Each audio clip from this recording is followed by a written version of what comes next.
Bon, bah encore un petit épisode sur le travertin.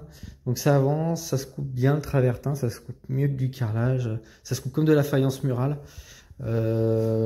J'utilise ça. Bon, après tu utilises ce que tu veux, c'est tellement facile à couper. Mais moi j'utilise ça. Et l'avantage c'est que je peux mettre de l'eau. Moi j'utilise un vieux pinceau que je trempe et que je lubrifie du coup ma lame. Ça évite d'avoir trop de poussière et puis ça refroidit le disque surtout. Sinon, ouais, le travertin, donc au Pavilift, ça va super bien. Parce que tu regardes toutes les vidéos, la plupart du temps, les mecs, ils n'utilisent pas de Pavilift. Défaut du travertin, ce que je trouve, c'est que même si c'est rectifié, machin, c'est rectifié un peu à la grosse.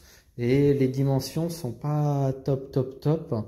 Donc, bon, là, tu vois, j'ai fait une pose traditionnelle. Mais je crois que j'aurais dû plutôt croiser les... Comme de parquet, tu vois. Je sais même pas comment ça s'appelle, comme un mur, tu vois, donc pas aligner les joints. Donc et comme ça serait peut-être moins vu au niveau du dimensionnement. Donc bon, le travertin, ouais, ça se passe plutôt très bien à poser. Ça se découpe encore plus facilement quand elle a scie trépan.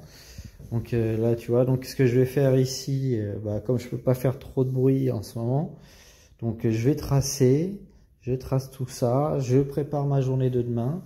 Comme ça demain matin, je vais attaquer tôt parce que pour le coup, j'ai bien préparé ma journée de demain.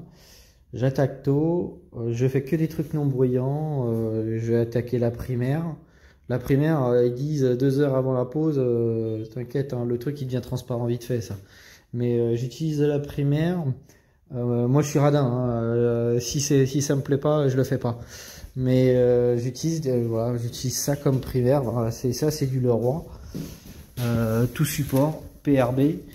Et l'avantage que je trouve en mettant un primaire, c'est que tu as plus de temps d'intervention. Quand tu mets ta colle, et ben elle est moins absorbée par le support.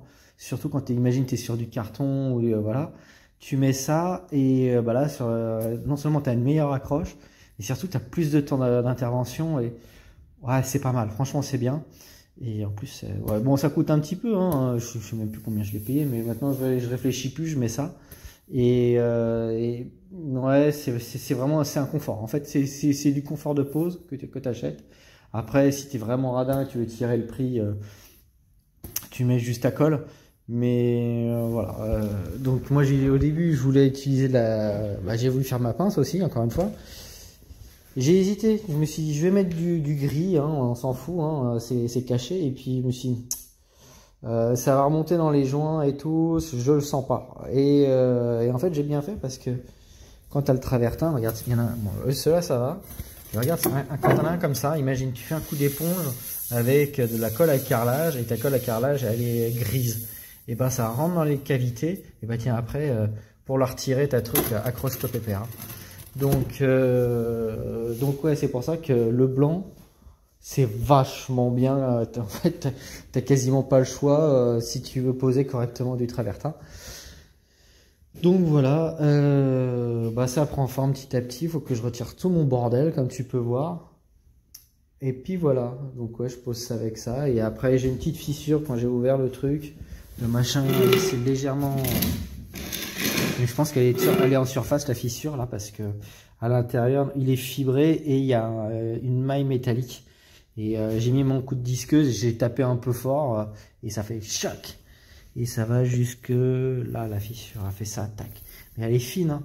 Mais bon, pour pas jouer trop au con, je vais utiliser ma trame comme ça. Je vais la couler, c'est la trame de façadier. Je la fous dedans et je pense que ça va le faire.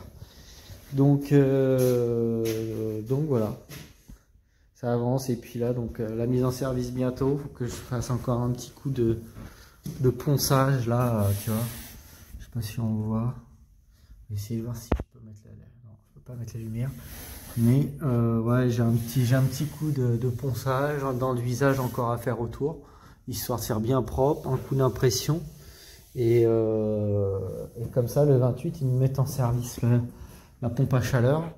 Et surtout quand tu es en travaux, tu t'en sers surtout pas, tu la bâches de façon hermétique parce que sinon ça va rentrer dans les ailettes, dans l'échangeur. Et alors là, t'as du plâtre, imagine, t'as du plâtre qui rentre dans ton radiateur. Bon, la misère à nettoyer. La misère. Et voilà, c'est surtout tu la protèges. Donc voilà.